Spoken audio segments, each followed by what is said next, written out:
Yes, sir. We are back in the building.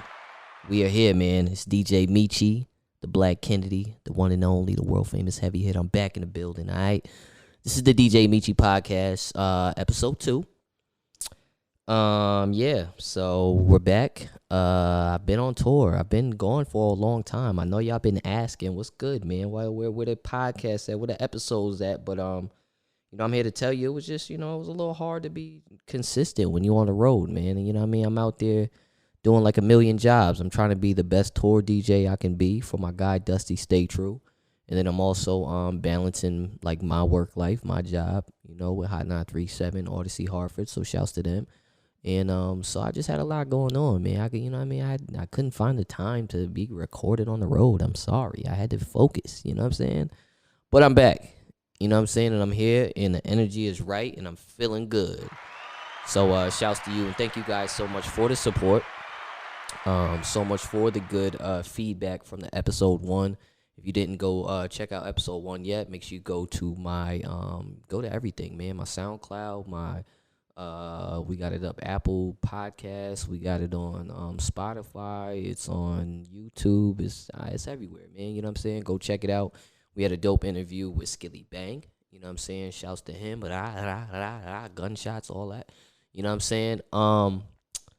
Yeah. So today, it's a lot on the agenda. You know what I'm saying? There's a lot I want to talk about, some things I want to talk about.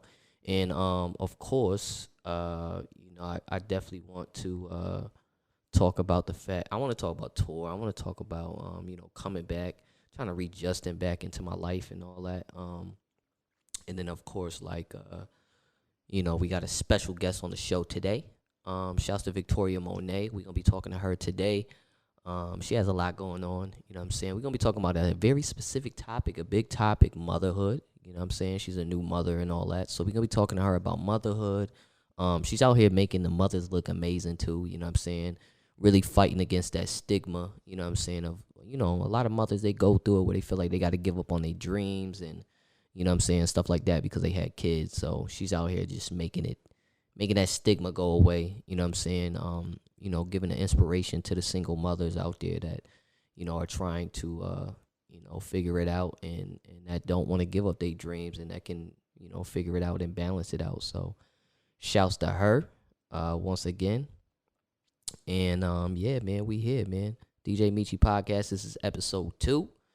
And shouts to our sponsor, Juicy J Juice Bar. You know what I'm saying? Shouts to Josephine out there. Make sure y'all go, follow her, Juicy J Juice Bar, on that Instagram. Go get your smoothies. Go get your juices. She got some, detox fire juices and all that. So make sure y'all go check her out. You know what I mean? She's out there in Hartford. She got her juices all over the place. You know what I'm saying? Out there at Sunsplash, Samilla Cafe. The Russell Grab and Go, a whole bunch of other places, man. So make sure y'all go out there and support her. She's doing amazing, and her juices are amazing. You know what I'm saying? Get some good juice in your life. Get some good nutrients. Get some good, fruits and get that amazing sweet water into your life. You know what I'm saying? To change your life to, it's all about wealth. It's all about health and wealth right now, man. You know what I'm saying? So, we doing what we doing with Juicy J Juice Bar. So make sure y'all go check out Josephine. And yeah, man, we back in the building, episode 2. I just want to say first and foremost, not to just, continuously like toot my own horn, but I want to give a congratulations to myself. You know what I'm saying? Because today is the 9th anniversary of DJ Meechie Presents Lottery Season 3, the trilogy mixtape. You know what I'm saying? Round of applause and all that. 9 years ago today, 12/12/12, very powerful day. I dropped a project called Lottery Season 3. It was a super dope project. I'm looking at the track list now, pretty stacked. I had like 19 joints on there. You know what I'm saying? Some of the joints I produced, some of the joints I was actually on. You know what I'm saying? Spitting some, spitting some fire and all that, you know what I mean? Back when I was, back when I picked up the pen and did what I had to do, all right? Shouts to everybody that was a part of that project, man. Super dope project. A lot of Connecticut artists on the project. Shout my man Prestige. Shout my man Josh Wells, Youngin. Who else was on there? Shout my man Slay. My man Brody Fresh. Who else I had on there? Mr. Jokes, TJ 848, Mike Minnelli, Clockwise, Ricky Tan. I had on there. Shout my man Best H. Who else I had on there? I'm looking at this track list. Art. Front Page, Big Stat. It's pretty stacked, man. You know what I'm saying? Shouts to everybody that was a part of this. It was a super dope series, mixtape that I put out. Obviously it started over 10 years ago, but this last one came out 9 years ago. But it was a dope series of mixtapes that I was putting out, making records with Connecticut artists, and we was putting out some dope projects. You know what I'm saying? And so shouts to me. You know what I'm saying? Because nobody else is gonna say congrats, so why not big myself up? But yeah, man, you know what I'm saying? I wanted to do that just because, I think that, when you live in these small states or just in general, man, you know what I'm saying? They try to make you feel like you ain't out here doing anything or that you ain't did nothing. Try to, put you in that box like you ain't really did nothing. You know what I'm saying? And it's just like, you kind of got to remind people like, yo, my G, you know what I'm saying? I kind of been, you know what I mean? I kind of been doing my thing for a little bit, you know what I mean? But, so congrats to me, DJ Meechie, on 9 years, man. 9 years since that last project. That was super dope. So congratulations. And once again, shouts to everybody that was a part of that supported that remembered the lottery season. That whole wave, man. We had shows, we had tours, we had all types of stuff. We was going crazy. Like 10 plus years ago. So shouts to Connecticut, man. Shouts to Connecticut. I'll stay in Connecticut. I want to give a big shout out to Dusty Stay True, New Haven Zone. You know what I'm saying? South Coast Music Group Zone. We just did and finished up a tour, 30 plus dates, 25 plus cities. He was opening up for the homie Tusi on a Thank You for Believing tour. We went all across the country.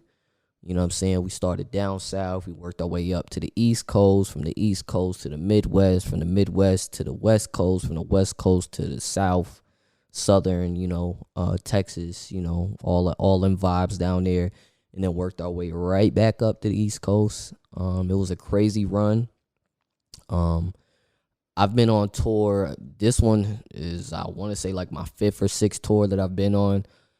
This one, to me, I have to say was like probably the most special one to me, just because, one, it was like I was DJing for an artist from Connecticut, so that was special to me. Just representing for Connecticut, putting on for Connecticut, that was special. And Dusty Stay True, he out there, he killing, man. You know what I'm saying? So, shouts to him. Once again, I appreciate you, my guy, for allowing me to go on tour, man, and trusting in me to be a DJ and all that. It was super dope experience. We went out there and put on, man. You know what I'm saying? Every night we went crazy. You know what I'm saying? And when you opening up for artists, especially when the artists are a big like headlining, got the cult following type of thing, like people don't understand when you're like support for that artist. It's a lot of work. You know what I'm saying? You got to go out there every night. You got to win over them crowds. And it's like you got to win over them crowds that do not want to see you, bro. You know what I'm saying? Like they don't care about the openers. They don't care about the support acts. They don't care about who Tusi bringing with on tour. They want to see him. You know what I'm saying? So to go out there every night, to put everything on that stage, you know what I'm saying, blood, sweat, and tears and all that, up on that stage, and just win the crowd over, get the crowd crazy, get the crowd hyped. You know what I'm saying? You leave that stage and you got hundreds and hundreds of followers and people hitting you up and now rocking with your music and all that type of stuff. Like, it's beautiful to watch that and see that. But it's a lot of work. You gotta, you know what I'm saying? You gotta really go out there and put in that groundwork, that grind.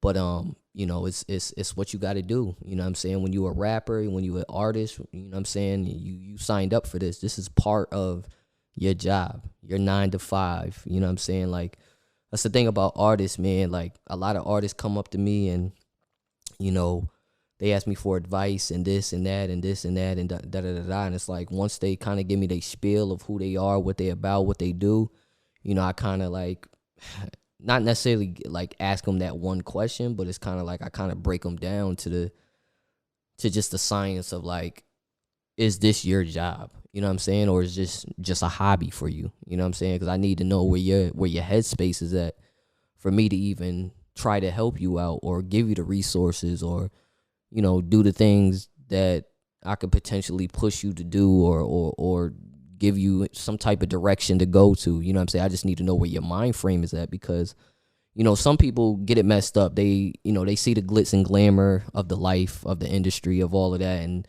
they want that. They say they want that, but then they don't realize that there's so much work in between that to get to that place. They don't want to do the work. They just think it's just instant gratitude. They just supposed to get it, and that's just that. And it's like it don't work that way. So when they actually do see the work, they're like, oh well, yeah, this is just something I like to do. You know what I'm saying? It's something that I have fun with, which is fine.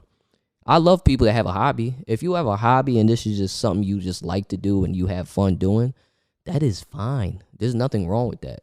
I love it. You know what I'm saying? Go express yourself creatively. Do what you got to do. It's just respect this lane, though. You know what I'm saying? So if you're trying to jump into this lane and you trying to talk to me about XYZ, XYZ, but you're not trying to put in the work, it's like, you know, when I look at you, I just look at you like, like I can't, you know what I'm saying? Can't waste my time, dog. Like it's people out here that's really, really grinding, that's really, really putting on, that really, really want this, that treat this thing like a 9-to-5, that treat it like a job. You know what I'm saying? And I can't downplay them. I can't look over them for you. You know what I'm saying? Because you treating this like a hobby at the end of the day. So, but yeah, that experience was dope. You know what I'm saying? Going on the road, going to these different cities every night, touching these different people. You know what I'm saying? It was just dope to see the progression in the shows. You know what I'm saying? The seeing how certain records work here and work there, and you know what I'm saying, and just all that. Like it's definitely a science. It's more than what people think. People just think like, oh, I'm going on tour, I'm about to go turn up and party and have fun and this, that, and third. Like, bro, it's work, my G. It's work. You know what I'm saying? Like a lot of people, it's work. Like I came back, you know what I'm saying, jumped into work and did all that, and you know what I'm saying? And I had to kind of step away for a couple days to just get my mental right. And then people are just like, oh, man, you back on vacation again? Like, you was just gone. And it's just like, dog, you don't understand that wasn't vacation, bro. Like, I might have been physically not here, you know what I'm saying? But I was working just as much as if I was here, you know what I mean? If not more. So, you know, people don't understand, like, you're using a lot of your mental, you're using a lot of physical, you know what I'm saying, energy when you on these tours, when you doing these shows, and it's a lot of mental strain, you know what I'm saying, because you're trying to be focused and you want to be perfect and you want to, you know what I'm saying, do what you need to do every night, you know what I mean? It's just a lot, man. It's a lot of focus. So people don't understand that. People just think it's just some easy, oh, anybody could do it type vibes. It's like, nah, man, this thing is not built for everybody. I tell people that all the time. I've been on some crazy tours too. This one wasn't that crazy. This one was like, you know what I'm saying, everybody was just trying to do what they needed to do and did what they had to do. But I done been on some wild rock star tours, you know what I'm saying, to where I'm just like, bro, this life is not for the weak. This life is not for everybody. But yeah, once again, man, shouts to 2C, shouts to Lakia, shouts to Zeta Go, FCG, Heem, Chibi. Everybody killed it, man. Everybody killed it, did they damn thing. And some of my favorite shows, I'm gonna say I loved Orlando, just the first show, just because it was like the first show. It was at like a club venue and all that, but it was, you know, it was just super dope, you know, for that to be the first show. Tallahassee, I've never been before, so that was pretty dope too. Tallahassee, I saw, you know what I'm saying, I saw the Florida Jits. I saw the Jits out there, son. I saw them out there, man. You know what I'm saying? It was like 1,000 niggas that looked like Kodak out there. It was crazy. But shouts to Florida though, they showed love. Greensboro was dope. You know, Virginia was dope. DC was probably one of my favorite shows.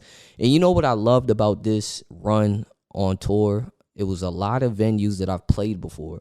So it was just like kind of nostalgic, and like it felt good to like come back to some of these same venues that I played before, and just kind of being like, damn, I've been here before. Like, damn, I played here before. You know what I'm saying? So it was super dope to do the Fillmore in DC because I've played there before.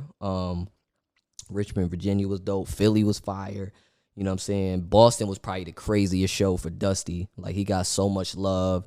His mom came out there, all of that. Like, it was just super, super crazy. The energy was nuts. Like, I'm talking light show. Like, it was looking like Star Wars in there, son. Like, it was crazy. It was nuts. Boston was a movie. New York was crazy. Rochester was crazy. Chicago was dope. Chicago was a fire venue. I loved Chicago. Detroit was dope. LA was fire. LA was just a little crazy. He started fighting in the middle of the set. And you know what I'm saying? We just kind of like, we was like, yo, what do we do? And it was like literally just right after the whole Travis Scott, Astroworld situation. So it's kind of like, man, it's early. You know what I'm saying? It's too early. Like, in those kind of situations, like, dog, we just literally days ago, saw a tragic situation happen at a concert. And then now we at a concert and you just see just a brawl happen in the middle of the in the middle of the, crowd. It's kind of like PTSD, dog. It's like, what do? You know what I'm saying, at that moment? And it's like, I kind of go back to being in the club. Like, I know when you in the club, you kind of, you want to kind of direct the crowd, you kind of want to direct the energy to what's going on so security can get there and figure the situation out. So sometimes you kind of dead the music, you know what I'm saying? So it ain't no distractions and all that. Sometimes some people, club owners, stuff like that, they be like, nah, just keep it going so people don't leave and all of that type of vibe. But I don't know. I feel like the amount of fights and situations that I've been in or that I've seen or that I've been DJing and things have happened, I feel like, and I could be wrong, but I just feel like the best thing to do is to turn that music off so they can get to it and get the people the fuck out of there. And then, you know what I'm saying, get back to what you got to get back to. But with that situation, man, we just both paused. Like, we ain't know what the fuck to do. Cause we was just like, man, nigga, Travis Scott, this shit just happened, bro. Like, this shit could get ugly. You know what I'm saying? So it was just one of those things where we just had to, kind of figure it out and just wait it out. And we did what we had to do. We was professionals, man. So shouts to Dusty. I know that was probably the first time something like that happened, in front of him. So I know that was probably super different to him. I'm used to shit like that happening in the club and stuff like that. So I wasn't tripping, but that was the first time something like that happened to me as far as DJing on stage at a show in the middle of the show. You know what I'm saying? That was kind of crazy. But yeah, I mean, we handled it and we did what we had to do. So shouts to LA. And it was just crazy because I was just like, damn, this shit happened in LA of all places. But yeah, they went down. They went crazy. Santa Ana was dope. I never been there before. Arizona was amazing. I love Arizona. Playing at Marquee was dope too because I played there before. And Arizona is one of my favorite spots. San Diego was dope. Dallas was dope. Houston was fire. That venue was dope. New Orleans was dope. You know what I'm saying? Atlanta was probably the best show, you know what I'm saying, just the energy wise. And, Tootsie brought out Young Thug and Jacquees and all that. So it was just crazy. Myrtle Beach was crazy. Charlotte was nuts and Raleigh was crazy. So it was nuts, man. It was a long tour. It felt like we was out even longer than what we were. But it was just a lot, man. We was on the road. We was just running around and, you know what I'm saying, city to city, state to state. And it was just a vibe, man. It was great. Great energy. You know what I'm saying? Great. You know what I'm saying? And now we back. You know what I'm saying? Shouts to Dusty Stay True. He got a lot going on. He jumping back in that studio, working on his next project. He doing some stuff with the schools, with the kids and all that coming up soon, out in the city. He also got a toy drive and all that that's, being put together and all that as well. So you'll see some information on that very soon if you want to get involved or if you want to support in any type of way. You know what I'm saying? He out there building and doing his thing for his city, man. So shouts to Dusty Stay True once again. You know what I'm saying? Congrats to him, man. But listen, we back.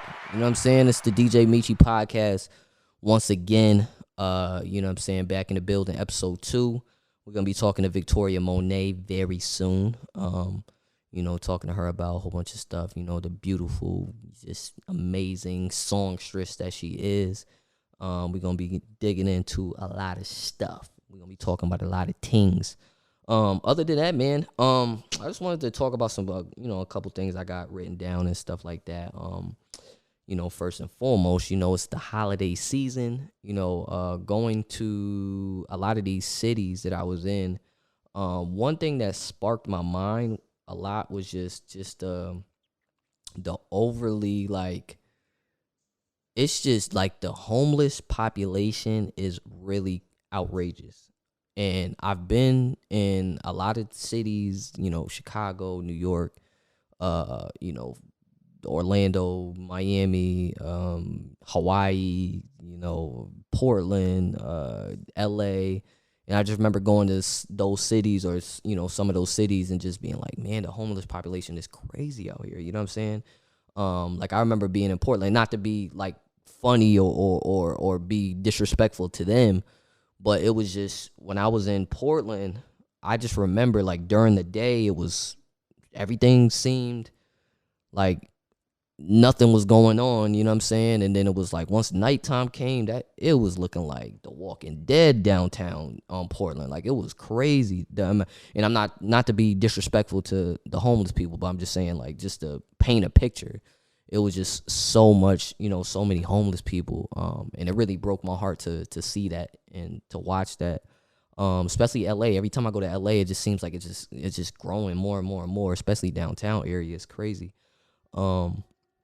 But man, all I got to say, man, is, if you got a couple extra bucks and you see, some people out, you know what I'm saying, that especially around this time, there's a lot of people really hurting. There's a lot of people really going through it, especially around the holiday times, and can't really provide for themselves, for their families, you know what I'm saying, during the holiday season and stuff like that. Whatever you guys could do to help, get involved with some soup kitchens, some kitchens that's, feeding homeless people. Get in touch with, these toy drives and stuff like that, because there's so many kids that are going to wake up on Christmas with no toys, and that shit hurts my heart too. But, try to do what you can, as a human being to get involved in some of these charities. This, holiday season, just in general, just period. Because I just feel like just the world right now is just in a very bad place. And it's just sad to continue to be reminded that, obviously, when you're on the road and you're going to these different cities, different places, and you're just seeing, the population is growing every time you go. It's just crazy to see that. So, I try to always, like, carry cash on me now, like, here and there, just in case I, see somebody out. If I can buy them some food or just give them some money and stuff like that. And I know, because I'm somebody that, because I'm not gonna sit up there and be a hypocrite, but I'm somebody that at times, what I'm saying, I kind of am like on some like when you busy, you in a rush, and they try to stop you and, hey, you got some money, you got this, you got that. It's like, oh, no, I ain't got nothing. And then it's like I walk away and I'll be like, damn, I had money on me. You know what I'm saying? It's kind of, and it's like I feel bad, but it's just like I was busybody and I was in a rush. But and I know sometimes you kind of come across some that might, some people that might be a little rude, a little on the rude side and stuff like that. I'll give you a prime example. I was last week I was actually out in Hartford. And I was at a food spot, and somebody called me outside like, hey, can you? And it was like a specific thing that they wanted from that place, and something in my spirit was just like, what I'm saying, make it happen, do what you got to do. It was a huge meal. I go to order it for the guy, boom, boom, boom, and I'm thinking it's just gonna be a simple, pay for the food, grab the food, bring it outside, give it to the guy, and God bless, keep it moving. And it was like he came up behind me on some, yelling at the lady, telling the lady what to do, how to make it, how to do this, da da da. And I just kind of looked at him like, homeboy, like, bro, I just walked in here and just, you know what I'm saying? Like I just walked in here and just, you know what I'm saying? I could have said no, my G. Like, you need to calm your ass down. But I kind of had to humble myself, and I just said, you know what? I'm going to just do do what I do. You know what I'm saying? Do what my spirit told me to do. Make it happen. He gets the food and he just dips. And I'm talking about, like, I get my food, I go outside thinking I'm about to see him. I want to go say, God bless to him or something like that. Make, do the right thing, blah, blah, blah. and he just vanished. Home was just gone. Home ain't say thank you, nothing. And I ain't gonna lie, I kind of got tight because I was just like, damn, my G, like I ain't even had to do that, but I had to humble myself and stop myself and just be like, you don't know what people are going through. You don't know what him having to ask somebody for food, that type of pride, that type of, you don't know what that was that he had to muster up to even do something like that. So you just don't know. You know what I'm saying? And I know that we get upset with people that may not be thankful or this is that and the third, but sometimes you just kind of just got to do what you do. You know your heart at the end of the day. So, you know what I'm saying? If you got a little bit of change, you got a little bit of something, man, you see these people out there, you know what I'm saying? Go buy them something to eat, something hot, you know what I'm saying? Go buy them some gloves, go buy them, you know what I'm saying? Because it's sad to watch like people. I was in New York this past weekend, and I'm just looking at people, you know what I'm saying, just wrapped up in coats and all that on the floor, and I'm just like, dog, it is freezing outside, my G. Like, it's just sad that these people don't have nowhere to go, you know what I'm saying, nowhere to stay and stuff like that, and they really got to be outside in this frigid ass cold. Like, it's just super, super nuts to me. So yeah, I say all that to say, man, just go out there and just help these people out. But the reason why I brought that up is because I saw over the weekend a story of a Popeyes in Philly, a Popeyes franchise, like a regular Popeyes Louisiana chicken. And it had a sign on it that banned homeless people from the restaurant. And I thought that was the most distasteful thing I've ever seen in my life, especially with the weather where the weather is, dog. It's freezing. I know if it's freezing in Connecticut and New York and all that, it's not like it's 97 degrees in Philly. It's the same. You know what I'm saying? So the fact that they posted on the door of a Popeyes in Philly, you know what I'm saying, and it said no homeless people allowed inside the store, I just thought that was crazy. Because my thing is just like, it's one thing, I see restaurants all the time. They have signs, no loitering or whatever the situation is. I get that, you know what I'm saying? But no homeless people allowed inside the store? What? Because homeless people don't like purchase food? Like, I'm confused. Like, where? Like, you know what I'm saying? Like, I saw that and I was just like, it broke my heart. Like, I was just like, bro, who thought of that? Like, where did that come from? You know what I'm saying? Like, I just felt like just, like, humanity wise, like that, like, what is that? You know what I'm saying? Like, that's the most craziest situation I've ever seen in my life. An establishment to put something up like that. And I don't care if that was somebody, because I know that, you can buy into a franchise and you can go and make whatever rules you need to make, you know what I'm saying, with your establishment and this, that, and the third. But at the end of the day, I just felt like, just on a standpoint of Popeyes, my G, that was nuts. You know what I'm saying? And I don't know who the powers to be that needs to be talking to these people up in Philly, but that's crazy, my G, because you talking about people, like, there's people that are homeless, but maybe you just got some money to still eat and all of that vibe, and you gonna sit up there and tell them that they can't come into your restaurant because they're homeless? Like, that's absolutely crazy to me. But I saw that story over the weekend. It took me out. I was super upset about it. And I mean, it's not like I'm gonna sit up here and say that I'm boycotting Popeyes, because at the end of the day, I'm vegan, so I don't eat Popeyes anyways. But I just thought that was like really outrageously crazy, especially right now during this time, during the holidays and all that. It's just like super, super hatred. Like, it's just super crazy. I didn't like it. Didn't like it at all. What else I wanted to talk about? Oh, the UFOs. Yeah. So, obviously, since, like, I want to say the pandemic, the government's pretty much been saying, what we've been saying forever, that there obviously is aliens or UFOs out there. And, the Pentagon has now confirmed numerous times. You could look it up. You know what I'm saying? It might not be the big,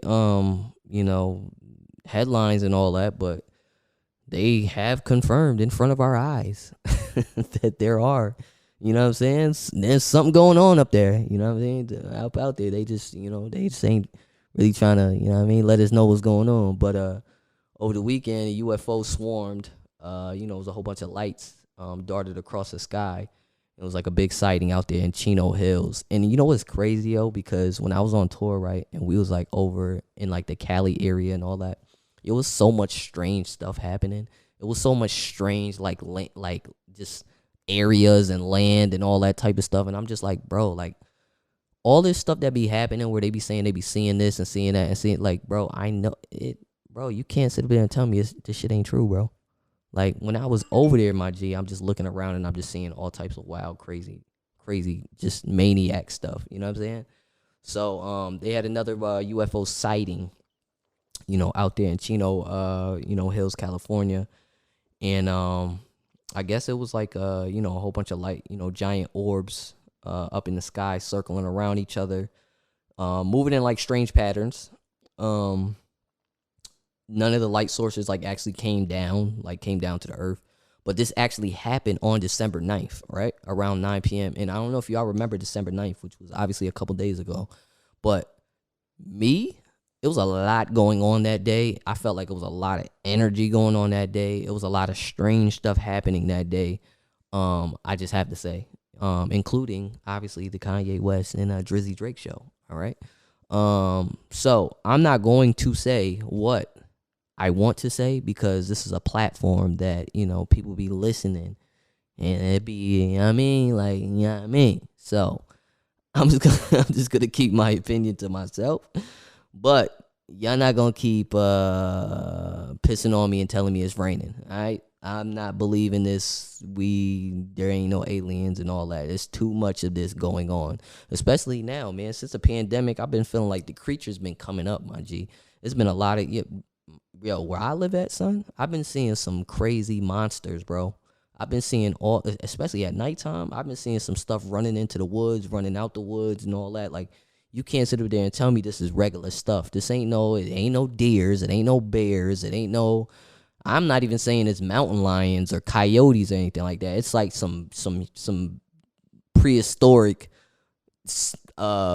situations going on up in the woods right now. I'm telling you, I've been seeing them. You know what I'm saying? So yeah, got the UFOs back in the building, man, and it's just crazy. And you know what's so funny? Cause I was thinking about this other day, cause my mind just always goes to just crazy places. But you know, Michael Strahan jumped on Jeff Bezos' you know, spaceship, and I guess they went up into space again. Allegedly went up into space again.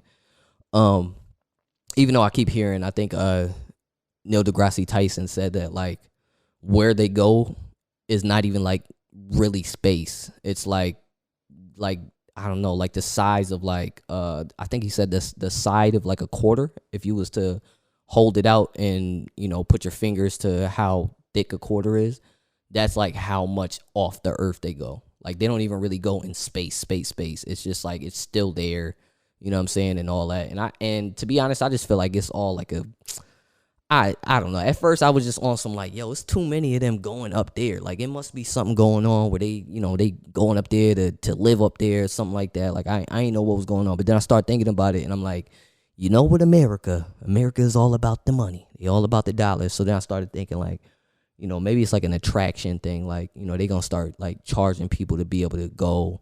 And then the homie, Neil deGrasse Tyson, that's what he said. He said in a couple years, it'll probably be a situation where, you know, they charging people. It's like an attraction, like, you know, space travel. Like, you know what I'm saying? That's something that you could pay to do. Like, you know, like when you go bungee jumping or jumping out of a plane or something like that, like you'll be able to pay to go into space or something like that, like some crazy nonsense. So I'm just like, yo, when I tell you they figure out any type of industry and they figure it out. Capitalism, monetizing it, you know what I'm saying? We might not have physical land anymore where people are benefiting on physical land, but they're making digital land now. Like, it's just a lot going on. In this world, there's a lot going on. But, yeah, man, the UFOs is back. Congratulations to Megan Thee Stallion. She just graduated from TSU. You know what I'm saying? You know, this was like her mother's wish, you know what I'm saying, for her to graduate and all that. You know, her mother passed away a couple years back. And, you know, from the beginning, we knew Megan Thee Stallion was, you know, going to school at the same time that she was, like, trying to become this big rapper.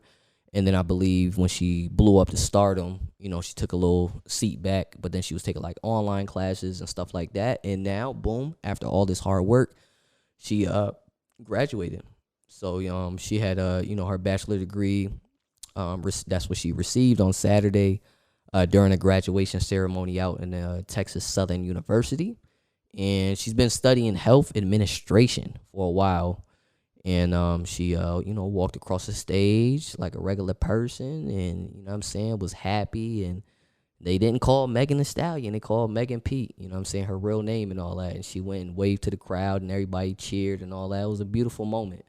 You know what I'm saying? And this wasn't like an honorary degree. You know, some celebs just be getting their little honorary degrees because they probably be donating money and stuff like that. Like, nah, I congratulate Megan Thee Stallion because she actually like went to school, like took like online classes, studied, you know what I'm saying, took the test, did what she had to do to, achieve her degree and all that. So shouts to her.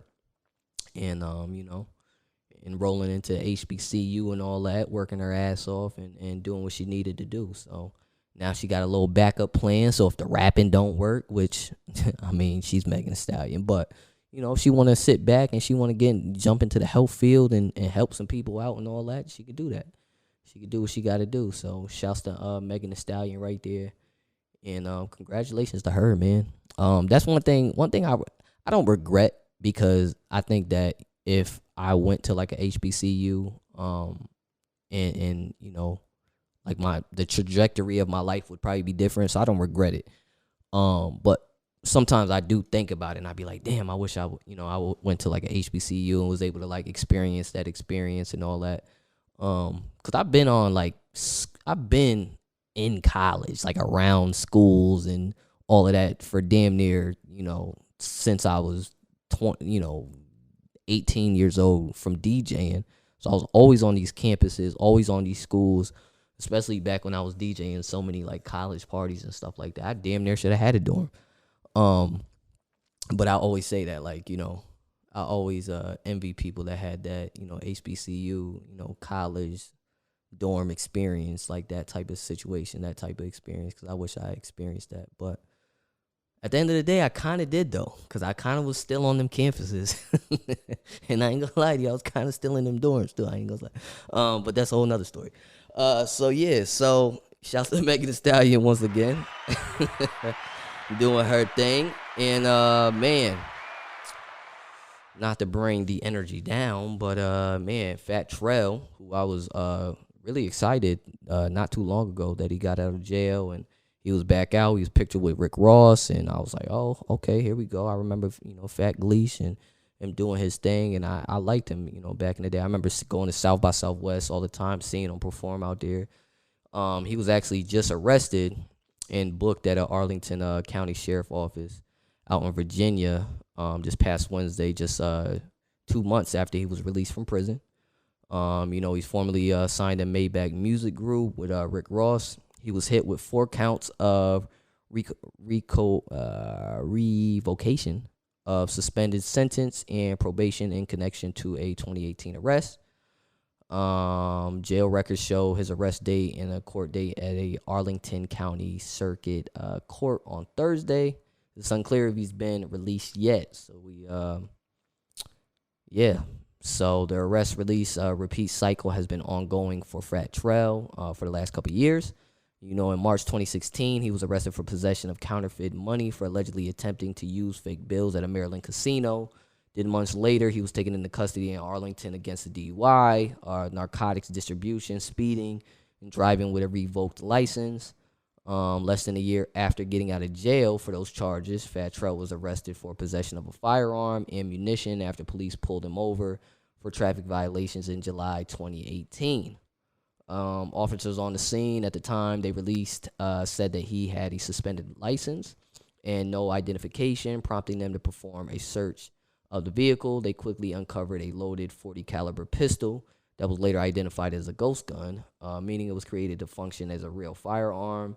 The rapper pleaded guilty for the alleged possession of a ghost gun in 2020 and was facing a maximum of 10 years in prison. In September, his sentence was reduced to 2 years and 6 months and 3 years of supervised release. So after getting out in October, he met up with Rick Ross. That's when we saw the pictures, and Fat Trell put up like money, back to the money. The real won't fail. He said, we got some work to do. We working on new situations, a lot of deals on the table and stuff like that. And it's like, man, you see, what I'm saying? You see him get out of all of that stuff, and you see all of this, this good stuff coming to him. And then now you see this happen. It's just like, it's sad, So I don't know the situation. We'll keep you updated on that as far as, why he was arrested. Obviously it must have had something to do with his probation and all that, but it's just it's sad. It's sad. For prayers and all of that go out to Fat Trell, because at the end of the day, I know we're quick to just be like, well, he needed, it's his life, like he need to monitor what he doing, and he need to get out of this and stop doing this and this is that and the third. We quick to blame, you know what I'm saying? But, when you in that system, man, you in that system. So when you get out, you know what I'm saying, sometimes your cards are just not stacked to win. You might think they are, but, you still have supervised probation. You still have to, do things. They still pretty much, you know what I'm saying, own you at the end of the day. So it's just sad that, when you caught up in that system, man, you caught up in that system. And we see it happen to so many of our young black men. So I can't sit up here and say, anything bad about him. I just, rehabilitation is rehabilitation. You know what I'm saying? People they gotta heal. They gotta rehabilitate themselves. They gotta figure it out. They gotta change. You know what I'm saying? They gotta want to do it themselves. At the end of the day. So, and you just don't know the circumstances. You don't know what he got going on in his life. So none of us could judge, you know what I'm saying? Because we just ain't been in his circumstances. You know what I'm saying? If we was in his circumstances, we might be in the same situation. So at the end of the day, all I could say is free Fat Trell. You know what I'm saying? Because at the end of the day, I'd rather see people out and get help and get rehabilitated and all that than see them just right back behind bars, like not being able to change their life at the end of the day. So that's just where my stance is with that. So that was just a little crazy, a little hurt to see that, because I was really happy that he got out, and I just thought it was gonna be some good situations happening for him. Travis Scott, we're gonna continuously talk about him, especially until this whole trial situation and all that starts and everything. I know he just did an interview with Charlemagne the God, and obviously he pretty much let us know his stance on him believing that he doesn't hold any responsibility legally to the tragic situation that happened, and that's his stance. That's what they're going to in trial and gonna stand on. And we just continuously see, things happening to Travis Scott, man. He was just kicked off of Coachella. It was a huge festival out there in the West Coast. And this was all following the deadly Astroworld tragedy. So, he continues to face consequences from this festival that claimed the lives of 10 people, injured over 300 people. Now he's been removed from the 2022 Coachella lineup. I want to say he was like one of the headliners as well on one of the nights, and he was removed from the Friday lineup. So some crazy situation, man. I think that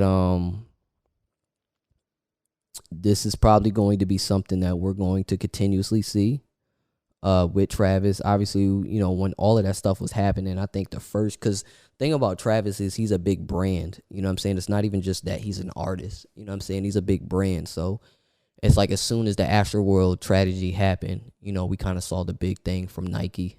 You know what I'm saying? Where it was like Nike was holding out on, producing his sneakers, you know what I'm saying, and all that in the midst of everything. And I think that regardless of how it's being looked,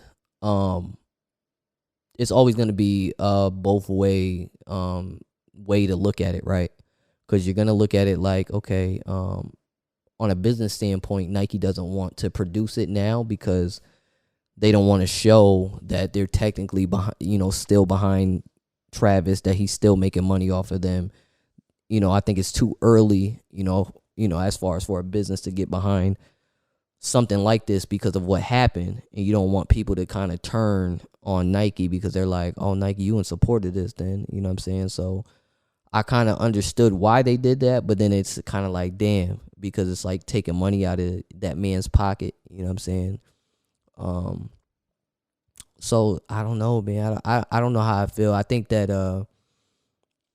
I'm very torn in between this Travis Scott situation, you know what I'm saying? Because I am all about live shows, and I've been to them all. I've been to the regular live shows. I've been to the shows with the bands. I've been to the mosh pit shows.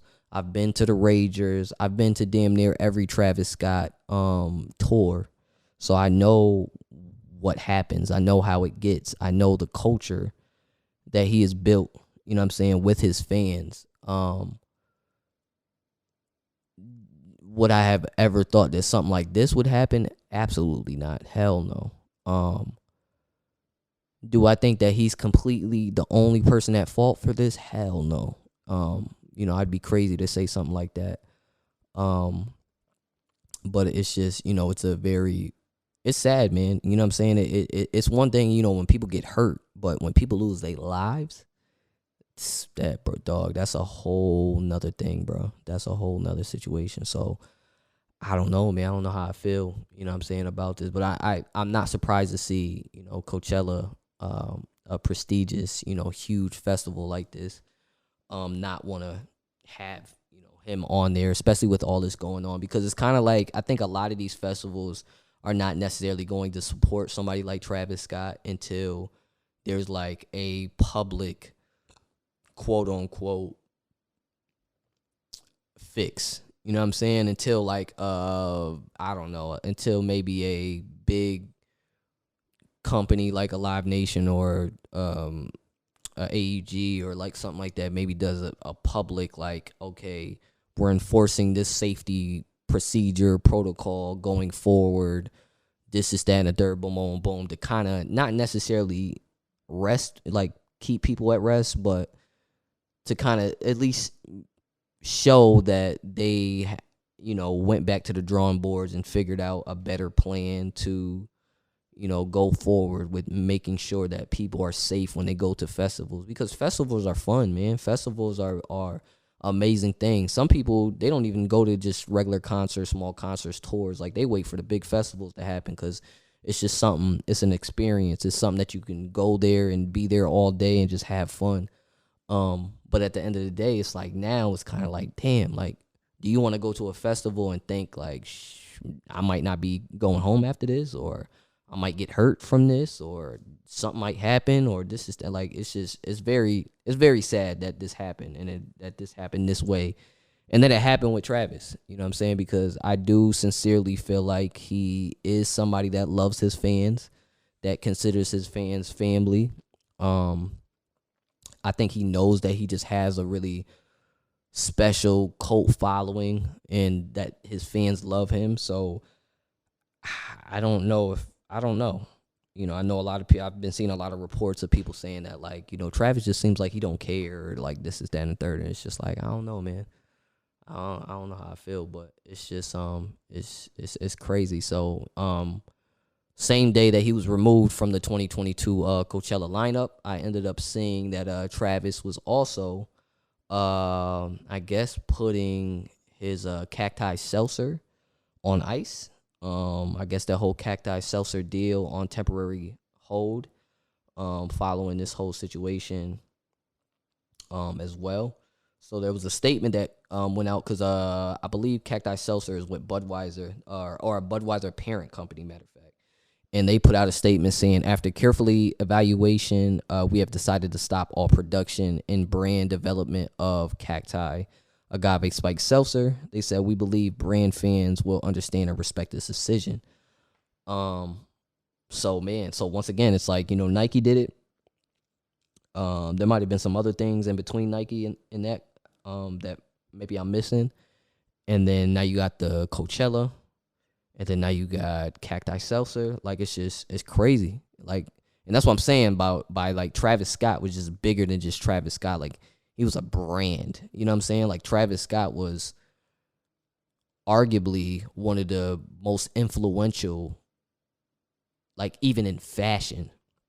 And I'm not saying like, obviously you got Kanye, you got Virgil and all that, but Travis was up there. You know what I'm saying? His shoe was damn near one of the highest selling shoes. You know what I mean? And so it's just like now it's even beyond the music. You know what I'm saying? Because Travis Scott is just, he was a brand. The nigga had McDonald's. He had McDonald's deals and all that. So it's just like, it's crazy, crazy, crazy, crazy, crazy. But, Travis, he recently spoke out at his first interview after the tragedy with, Charlemagne the God. He expressed his determination to heal from the event moving forward. He said, at the end of the day, I'm human, so I want to do so much to try and help and heal. He said, I want to be able to go and start taking these steps to start addressing these problems and getting to the solutions and addressing ways to fix these things from happening in the future. I think that's the main thing. So yeah, man, I just think that, it's unfortunate what happened and the things that happened and they shouldn't have happened. But it's kind of like one of those things where, man, if a person wants to heal, help, find a solution, find and be the change, I mean, do we put them against a wall and dart them? Like, you know what I'm saying? Like, do we, does he pay? Does he see jail time? Does he come out of pocket? Does he, like, I don't know. You know what I'm saying? And especially, I'm not trying to be desensitive to, the families and people that lost people in this tragedy, because it's sad and it should have never happened. But it's just like, man, I don't, where do we go from this? You know what I mean? Where do we go from this? Because at the end of the day, the shows ain't stopping. You know what I'm saying? The shows is not stopping. The festivals ain't stopping. But it definitely needs to be somewhat of a solution here to, to safety of people. That's the thing, man. Especially now, like we already dealing with COVID and all this other stuff going on. It's like the last thing we want to worry about is going out and just not feeling safe. You know what I'm saying? We already not feeling safe because of other things. Now we got to worry about feeling safe because of, this is that and the third and just, all the just nasty things that we heard that happened that night, from people not being able to breathe, not being able to move, not being like, you don't want to go out and have to deal with something like that. So, I think there needs to be huge solutions. These things need to really be, figured out because it's sad. And, you don't want to take away live music, man. Live music is amazing. And speaking of live music, Kanye West and Drake, they did the big Larry Hoover benefit concert. It went down on December 9th. Shouts to Kanye and Drake, of course, being amazingly late. I was so tired. It messed me up because I was watching the I thought it was coming on at 8 p.m. Eastern time. So at 8 p.m. Eastern time, I go to click on it because I'm like, I know it's on Amazon. And then when I go click on it, it says 8 p.m. Pacific. And I'm like, oh, like, I got to wait till 11. I had ordered food and everything. So once I ordered food, I started getting tired. 11 comes around, I turn it on. They still just got the frame up. The thing ain't even getting started. I'm like, oh, this is giving me Versus vibes. Like, Versus be all late. I'm like, damn, son. So it's continuing to go. It's continuing to go. Then the choir come out. Then the choir do like a 30-minute set. I'm like, dog, when are these dudes coming out? 2 o'clock in the morning? Like, what's up? Then I finally see Drake. I finally see Kanye right up at the top of the Coliseum. They walk down the Coliseum. Man, the stage setup was fire. The angles was fire. The way they shot it was fire. Like I can't say nothing bad about it, man. It was really dope. It was like a very historic moment. I loved it. You know what I'm saying? I think that in the beginning, like when the day started, I for some reason I just had a bad feeling about the concert. I didn't know what it was. It was just a weird feeling in my spirit. And I still don't know. I still haven't addressed it with myself, but I still don't know what it was. But it was just something about something about it. It just didn't sit well with me. You know what I'm saying, about the presentation of it, about all everything. But it happened. It was good. Kanye killed it. It was funny to see him up there, messing up his lyrics and laughing, and it just seemed like he had fun. He was up there dancing. He was running out of breath. Like he was just running through records. Like it was fun. It was amazing to watch Kanye up there having fun. You know what I'm saying? I think that was the biggest thing the biggest takeaway that I took from it. I loved watching Kanye up there have fun. I also loved Kanye singing Drake records. Like when he did Find Your Love, I was like, oh, he bodied that. That was dope. Seeing Drake jump up there and sing Kanye records and jump around and hype Kanye up, and Drake did his thing, and it was just super dope, man. So shouts to Drake and Kanye, and that was for the Larry Hoover benefit concert. And couple days later, now the ops. The oppies, it looks like the feds are very upset with Kanye West and Drake for the support of Larry Hoover. So, like I said, Kanye and Drake, they had a whole concert. It was streamed on Amazon. It was in support of Larry Hoover. The feds, I guess, some sources are saying that the feds are super upset with them supporting Larry Hoover, who is the founder of the Gangster Disciples, was serving 6 life sentences. Since his arrest for murder, Larry Hoover claimed that he reformed. Many think his sentence is crazy OD because it's like multiple life sentence that he's serving. I guess the feds are just mad because obviously Kanye and Drake, they just the amount of influence that is. They just felt like that shouldn't have been behind somebody like Larry Hoover. But shouts to Kanye, shouts to Drake, shouts to Larry Hoover Jr., shouts to Jay Prince for putting that together. My stance on it is, I understand who Larry Hoover is. I understand his influence on gang culture, especially in Chicago. I think that if he is reformed and he is released, I think that he can bring a lot of he can bring a stop to a lot of gang violence and a lot of the stuff in people in senseless killings that's happening in Chicago. We've been talking about this for decades, just the amount of homicides, the amount of senseless violence, the amount of killings and all this type of stuff that happens in Chicago daily. It's just sad to every time you turn on the TV, you hear about a little kid or you hear about somebody being shot in a house or mistakenly, and it's just very, very sad. And it's just a lot of it is all connected to a lot of gang stuff.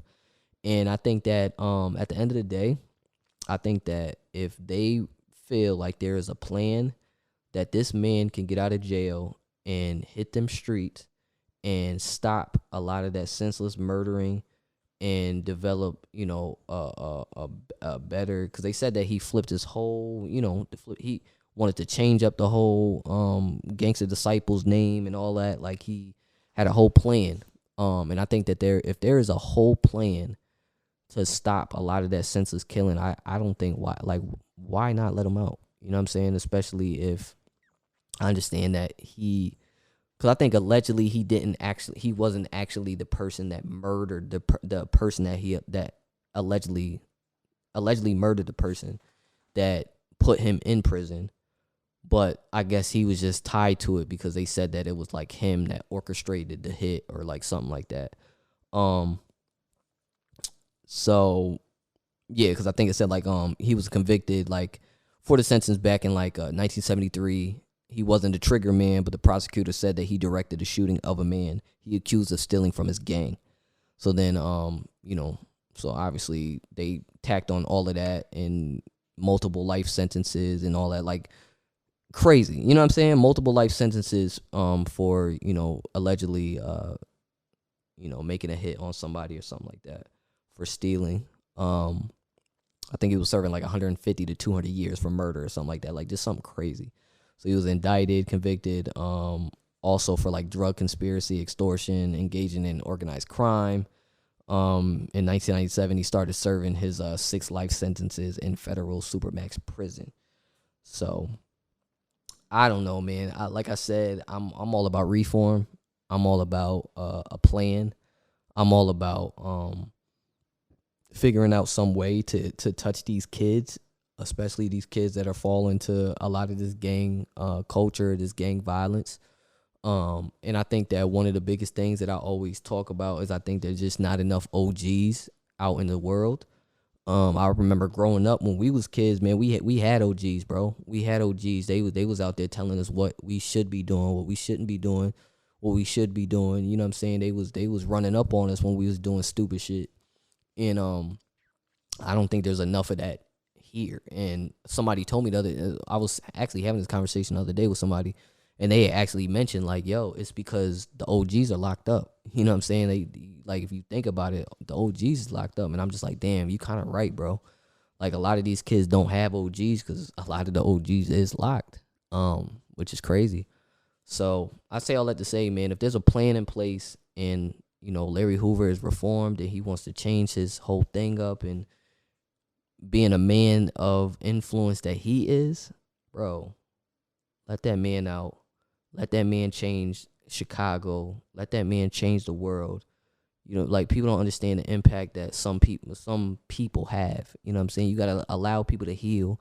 You gotta allow people to reform. You gotta allow people to change their lives so then they can change others.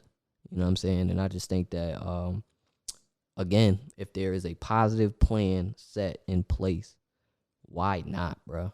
You know what I'm saying? Why not? Because what is he gonna be doing in jail for 150, 200 years? You know what I'm saying? When he could be out changing kids' lives, bro. That's just all I got to say. You know what I'm saying? And I'm not taking away from the fact that, he may have been involved with the reason why somebody was killed or murdered or, all of these situations and this is that and the third. But come on, man. We gotta there's people doing way worse stuff and out of jail, you know what I'm saying, and not being touched at all than somebody that was, allegedly caught or, allegedly, just convicted of that. That's all I got to say. And as far as the feds being mad at Kanye and Drake, like, bro, come on, dog. Like, y'all need to be worrying about all these people with over sentenced, you know what I'm saying, like convictions and all that, and start freeing some of these people, and especially all these wrongfully convicted. I've been seeing so many people being released lately for wrongly convicted stuff. Like, it's crazy, bro. Every 5 minutes I see somebody awarded $6 million, awarded this, awarded that for wrongly convicted. It's like, bro, that is messed up, bro. You know what I'm saying? Like, I understand like people getting out and they getting millions of dollars from being wrongly convicted, but dog, you can't give them time back, bro.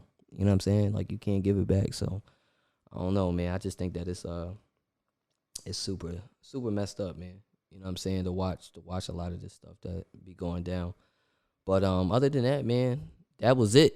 You know what I'm saying? For the Meechie news portion of the podcast, we're gonna be talking to the beautiful, the amazing, the vivacious, the incredible Victoria Monet. Y'all make some noise. I feel like the vibe is like, it's just really vibey today. You know what I'm saying? The sun's not really like crazy out right now. You know what I'm saying? It's just like a good mood for like some good R&B music and all that. You know what I mean? To put you in that mood. So I felt like it was only right to tap in with somebody who is one of my favorites right now, out there killing it. Victoria Monet is Hey, here today. What's up? How you feeling? what's up? I'm good. How are you? Happy Friday. Well, how you feeling? How's everything been? Well, I mean, first and foremost, I want to congratulate you for a couple things. Okay, one, Hey, I want to congratulate you on an amazing single, Coastin. thank you. Um, it's like a soundtrack to like my morning because I started like a little like skate gang. You know what I'm saying? Like we get up in the morning, we go like what I'm saying, we go skate around, get a little active in the morning, and like I'm not gonna lie to you, it's been like my theme song.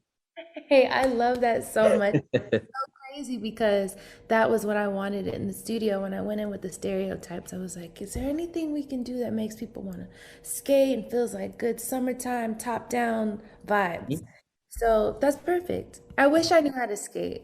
I Listen, I used to do it when I was a kid, and I was kind of scared. Like, yo, I'm older now. I don't know if I can, you know what I mean? Like, get down like that again. But I got on, and it just felt like I was a kid again. Like it was nothing. Isn't it fun? I felt like that last year during quarantine. I got a bike Hmm. because there was really nothing else to do. So Right. every bike ride, and that was like it felt like Six Flags. It Right. was so like hair blowing in the wind, just having fun. That definitely childhood vibe. So I feel Right. you. Absolutely. And then the second thing I want to congratulate you on is big mom energy. You know what I'm Yeah. saying? Like, your baby is beautiful, one. Um, and I saw that you posted that she started crawling. She did. She started crawling yesterday. That's Freaked out. big. That's It's crazy. big. I love it. I'll never forget the date because it's Sacramento's area code. Okay, okay. That's dope. So now you gotta kind of like hide stuff now, like you know what I'm saying? Because like she about to be getting into stuff now. So curious already, but actually perfect timing because I ordered like baby proofing stuff on Amazon and it came yesterday. That's So I was dope. like, just Perfect. get ready. Yeah. Nah, that's dope. So what's been going on? I mean, outside of this, this brand new single that you got out right now, like how's life?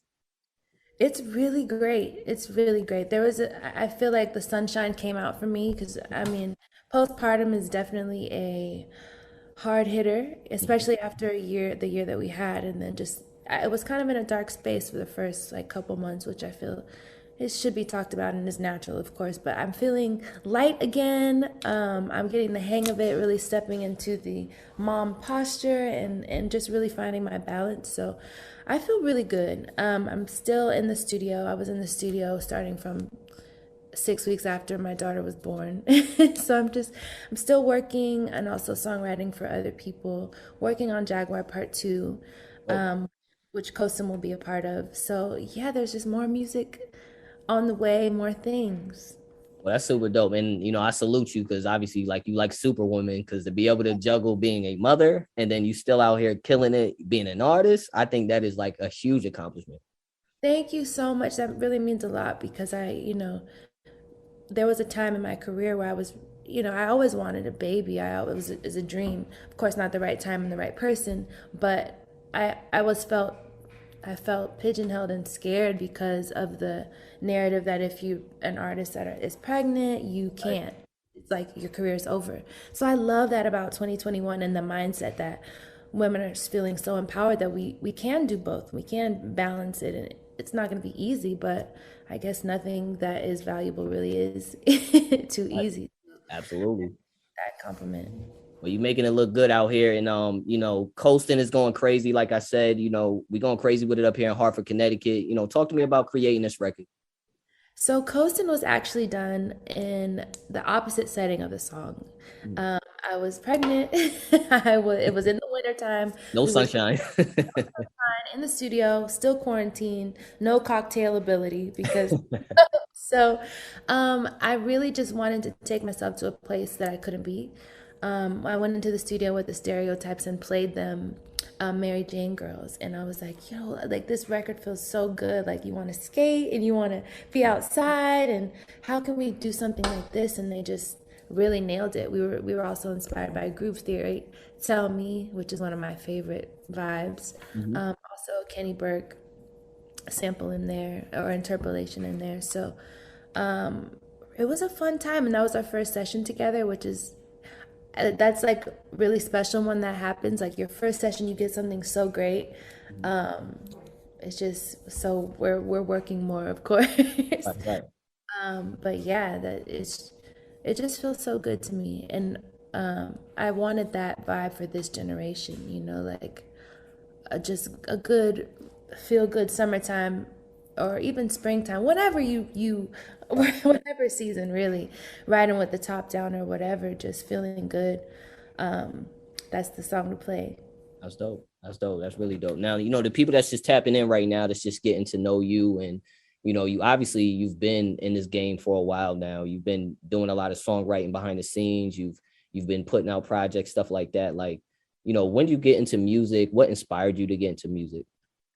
I come from a really musical family. Um, Growing up, I used to see a bunch of instruments around because my grandpa played the saxophone, he played the bass, there was a harmonica. I just remember just seeing it all the time. And then my mom used to sing around the house, my grandma was singing, my aunt sing. So I feel like it was just kind of in me, ingrained in me. But the first time I really remember saying, I want to be an artist, is seeing Michael Jackson's tour. One of my uncles had mailed me a tape from Atlanta of Michael Jackson's tour. And I remember playing the tape like, oh my God, I love, it just looks magical. And to experience so many people feeling good at one time while just, you're entertaining them. I was like, I want to do that for the world. I want to, let people escape from whatever it is that they're going through for just that 3 minutes of the song or the hour of the concert, like whatever it is, just kind of be that entertainer. So Michael Jackson definitely was the first That's dope. spark artistry for me. Now, jumping into it, like, was you just kind of like, all right, I want to be a singer, or was it kind of like you fell in love with like just songwriting first? I remember telling my grandma I wanted to be a triple threat, Mm. and I don't know where I even got the phrase from, but it was a singer, actor, actress, and dancer. Oh, But I really leaned into dance first. I was really shy as a kid, so I think dance being a silent group sport, it was very easy for me to kind of find my personality kind of more behind the curtains and not be so up front and center. And then I leaned more into writing poetry hmm. for a hot second, and then that turned into songwriting, which I didn't even realize was a thing growing up. I just thought if you sang a song, you wrote the song. But Right. then some somewhere in high school, I met a producer that told me you should be a ghostwriter. I'm like, what is a ghostwriter? I don't want to be a ghost. I'm just like, okay, so this is something you can do for other people, and I just kind of opened my mind up. So then I started researching and I'm like, oh, Missy Elliott, I love Missy, or Carrie Hilson, I love her, Neo, Smokey Robinson, like just down the rabbit hole of like people who are artists, Mm. great artists, and also songwriters. So I was like, this is it. Oh, so you did Yes, your homework. So that makes sense why you're so talented, why you're so amazing, because you did your homework. I did. Nah, that's super dope. Now, as far so now, you want to be this triple threat, boom, boom, boom. Now you here. How did you get into like the industry though? Like, how'd you get into that lane? Like, Well, in my research, I found a producer of my favorite records, including my favorite Michael Jackson records, named Rodney Jerkins. So I added him on MySpace. I already had songs on MySpace. And maybe 1 week after I added him on MySpace, I got an email saying, you should come audition for my girl group in LA. And I was like, Mom, this is it. Let's go to LA. So I auditioned for the girl group. I made it into the girl group, and then 2 weeks later, I was living in Los Angeles. He was like, "Go get your stuff. You girls be back here in 2 weeks." And so I just moved, and we figured it out. Just oh, heart broke, just struggling, like just the classic story of like a struggling artist. mm-hmm, That was us. So I feel like I definitely paid my dues and got my 10,000 hours of struggle in and work in. mm-hmm. Eventually I got here Oh, to kind of sum it up. that's really dope. Now, coming through this like pandemic, obviously we was just talking like off, just about just how things have changed, how, just going through what we went through this past year. Like, do you feel like you approach music differently now because of that, or has your content changed in any type of way, or the way you write? At the beginning of quarantine, I really definitely had to change my content because I was in the middle of a whole rollout for Jaguar Part 1 when we got shut down. The last performance I did was Jimmy Kimmel, and then the following week they were like, no more. And I had so many plans. It was like a tour plan, a video in Costa Rica, like all this stuff. So I had to get creative with my content, not knowing that I have no team Mm-hmm. to I can't be in person. So I ended up doing some content at my house with like dolls and mini cars and like making sets at home, like being creative that way. And then also doing one video that was completely digital. So they had like a 360 camera that I had to go into after I got tested, and they captured me. It was like 3D motion capture. So then Mm-hmm. they made a character for the Jaguar music video that we just had to do the same visual that I was gonna do in Costa Rica. Oh. Did um, Zoom sessions Mm-hmm. were being done last year, so I feel like we just had to be creative and use technology, and thank God we had that. Right. I can imagine being quarantined in like the 70s, just no contact with anyone. That's so crazy. Yeah. Yeah. Now, for the people that's just tuning in, you know what I'm saying, you are an amazing songwriter. Can you tell us some songs that you wrote? I know sometimes you can't talk about certain records and stuff like that, but can you talk about certain songs you wrote? I'll give a broad spectrum. My first placement ever was "I Hate That You Love Me" by Diddy, Dirty Money. So No. it goes all the way back from then to to Drunk Texan, Chris Brown, Janae Aiko.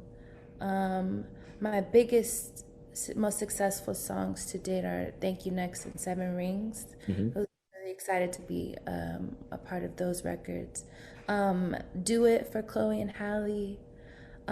There's some features that I've really amazing features I've got to be a part of, like Nas's album, Mm-hmm. You Would Understand, and Ti.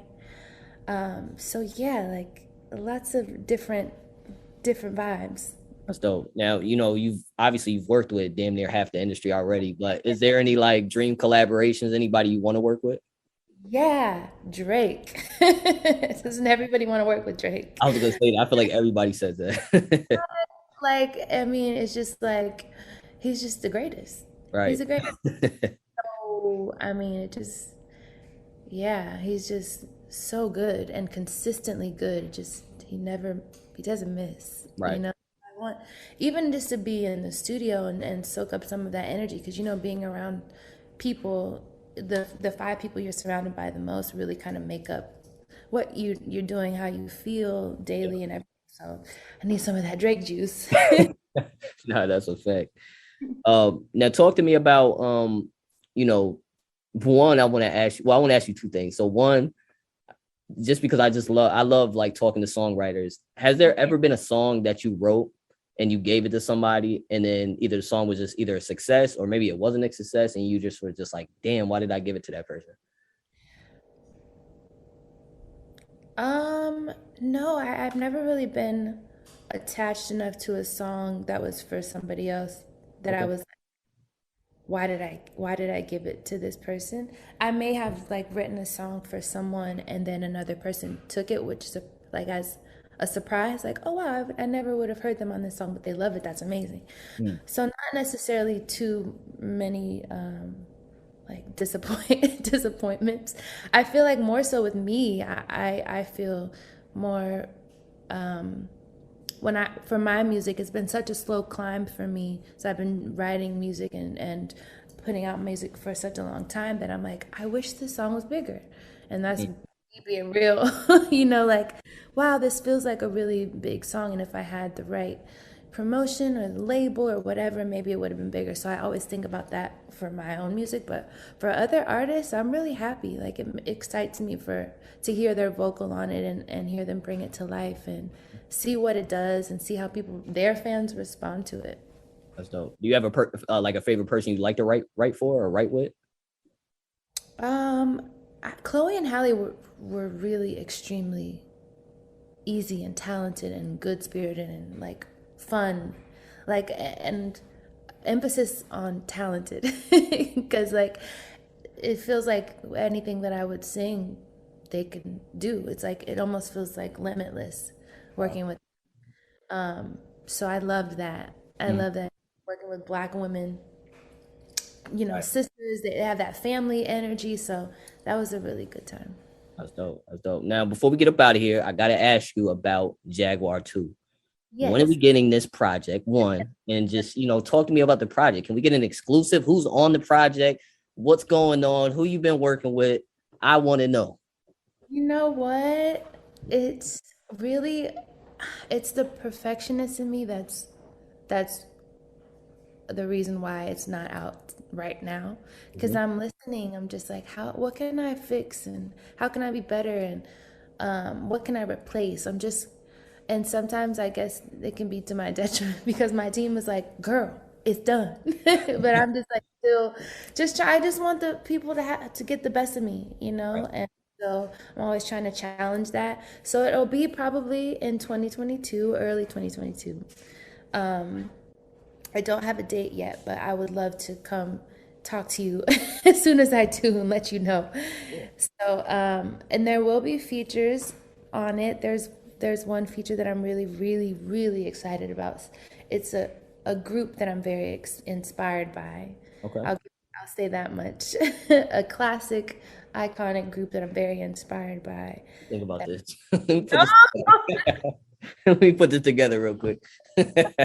Yes, I mean, I'm hoping that that really actually comes through. Um, but yeah, I'm very excited. Jaguar Part 2 is it's coasting your Okay. way. Okay. And so yeah, so outside of that, I just wanted to tap in with you today. You know what I'm saying? I know, like I said, coasting, we going crazy with it up here in Hartford, Connecticut. And I just listening to you, like I said, I'm listening to your song like damn near every morning going skating. I I love feel it. like I feel like I manifested this because like one day I'm like, yo, I'm about to talk to Victoria Monet one day. Like, like after listening to the song, and then boom, next thing you know, look at it, we here. Look You at it. know? Let's Look how go. the universe works. But I don't want to take up too much of your time. You know what I'm saying? I thank you so much for tapping in with us today. And congratulations on everything. Congratulations on your baby girl. And we just can't wait to see, so much more success come from you. Thank you so much. I Yes, appreciate sir. Shouts to Victoria Monet once again, man. Make sure y'all go out there and support her, support Coastin, support everything that she got going on. She's amazing. She's doing amazing. She's beautiful. She has an amazing family. She's an amazing mom, and she's out there representing for all the mothers, whether you're a single mom or you're a mom with a family. You got a dream and you want to go out there and still achieve your dream. Do not let nothing like a kid or starting a family or anything like that hinder you. Go out there and figure it out because she did. And if she can do it, you can do it. All right. So shouts to her once again. I love it, man. So listen, this was episode 2 of the DJ Meechie podcast. I appreciate y'all so much for rocking with me and all the support, all the feedback. I've been getting so much good feedback. I've been getting so many people yelling at me like, when the next episode, when the next episode. I promise you from now on, I'm back. I'm back. You know what I'm saying? So now to be consistent, we'll be dropping consistently, dropping more content, dropping more interviews. I got a lot of stuff lined up. I know last episode I gave you a little, you know what I mean, a little special guest of who I was gonna have today, which was Victoria Monet.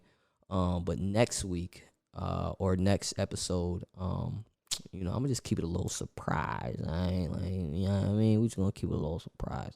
For now. But I appreciate y'all for rocking with me. You know what I'm saying, for holding it down and all that. I had a good time on tour. I appreciate all the support and the love on tour as well. Um, it was beautiful. It's beautiful to be back. You know what I'm saying? I'm back. I'm ready to work, ready to do what I need to do, what I want to do. You know what I'm saying? Shouts to Juicy, shouts to Josephine, Juicy J Juice Ball once again, leading sponsor of the DJ Meechie podcast, man. Make sure y'all go follow her. Go get your detoxes on. Go get your juices on. Go get healthy. You know what I'm saying? Because it's all about health for 2022. We getting back. We jumping into a whole new timeline, a whole new ascension. You know what I'm saying? So we getting that vibration right. We getting them frequencies right. You know what I'm saying? We speaking, good vibrations into our lives and all that. You know what I'm saying? And we making things happen. We not letting none of these, you know what I mean, these people tell us what to do. We gonna do what we want to do because we can do that. You know what I'm saying? So make sure y'all go out there and you know what I'm saying, get some good nutrients, get some good fruit, get some water, get what I'm saying, some good, just some good, herbs and all that into your system, man. Get your system, get your temple right. You know what I mean? And You know what I'm saying? Just go out there and just do the right thing, man. You know what I mean? Just, get your little yoga on, get your little meditation on, you know what I'm saying? Um, Man, it's a lot. It's a lot. Listen, we gonna get into some them vibes. You know what I'm saying? We gonna get to some vibes, and we gonna talk about a lot of that too. You know what I mean? I know a lot of stuff been a little newsy the last two episodes, and talking to some music artists and all that. But we definitely gonna get to some them vibrations as well, and talk about a lot of that stuff too, especially going into the new year, because I just want to see people elevate. I want to see people, do better. I want to see people love themselves. You know what I'm saying? I want to see y'all strive and become who, you are here to be.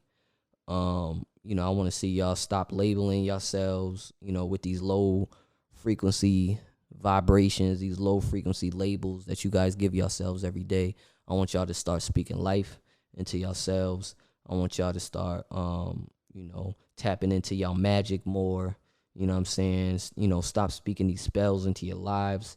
You know what I'm saying? I want to change your mindsets. You know what I'm saying? I want y'all to start professing who you are in your life every single day. You know what I'm saying? Manifesting all that you manifest every single day, because you can do it. You can do all things. You know what I'm saying? I need y'all to respect this season. Respect this season that you in right now, because we about to jump into a whole new season. We about to jump into a whole new timeline. You know what I'm saying? And just respect where you at right now, regardless of what's going on in your life, because it's temporary. You know what I mean? You might be going through it right now. You might be feeling like it's the end. It's not the end. It's actually the beginning. It's the beginning of something greater. You know what I'm saying? That's all I got to say. So shouts to y'all out there. And just go out there and do what you want, man. Do what you want. Not what you can, what you want. You know what I'm saying? That's all I got to say. That's why I'm going to leave that at. You know what I'm saying? Go out there and do what you want, not what you can. Do what you want.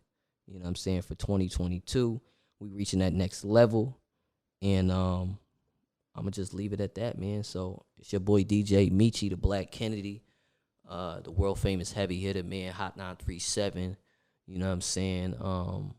Man, I'll be back soon. Y'all tap in with me.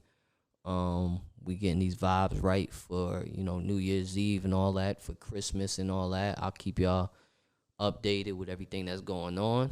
And until next time, peace.